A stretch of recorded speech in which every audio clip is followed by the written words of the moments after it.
Wa jaa'a min aqsal madinati rajulun yas'a. Qala ya qaumi ittabi'ul mursalin. Ini tokoh surat Yasin seperti yang tadi saya sebutkan.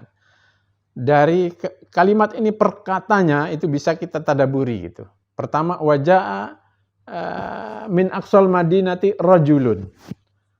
Nah, pertama dari min aqsal Madinah berarti orang ini tinggal di ujung kota, di luar kota. Sebagaimana bacaan saya dalam salah satu tafsir itu, orang zaman dulu kalau tinggal di ujung kota berarti dia orang miskin. Karena dia tidak bisa membeli rumah di dalam kota. Beda dengan orang zaman sekarang ya. Kalau orang zaman sekarang tinggal malah di luar kota, di ujung kota itu bukan pertanda dia miskin, malah bisa jadi dia kaya, pengen tinggal di ujung kota, di luar kota yang keramaian gitu. Tapi zaman dulu bisa dipastikan orang ini orang miskin. Ya. Nah, Allah ingin memberikan isyarat pada kita bagaimana seorang miskin ini masih aktif berdakwah gitu. Wa jaa'a min aqsal madinati rajulun. Nah, dari kata aqsal Madinah bisa kita ambil kesimpulan. Yang kedua misalnya, ya, jarak yang jauh itu jangan sampai menghalangi kita dari berdakwah, dari aktif berdakwah.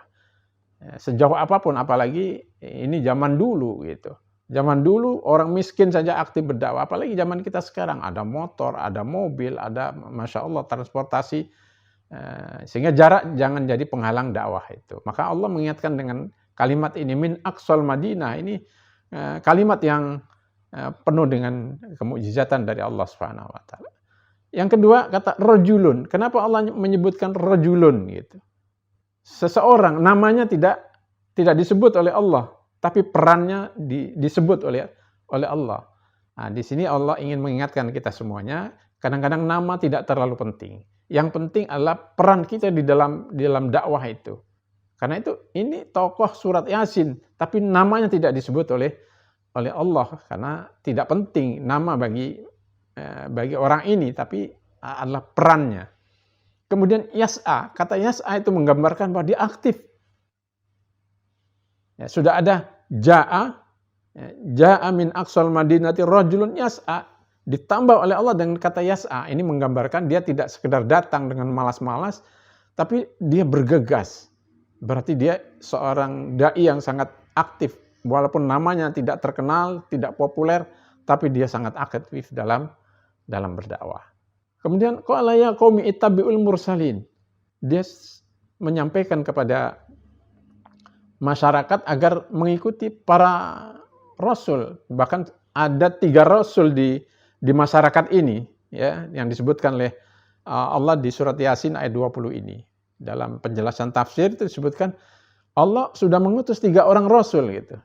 Dan keberadaan 3 orang rasul tidak tanggung-tanggung. 3 orang rasul itu tidak membuat orang yang namanya tidak dikenal, mungkin masyarakat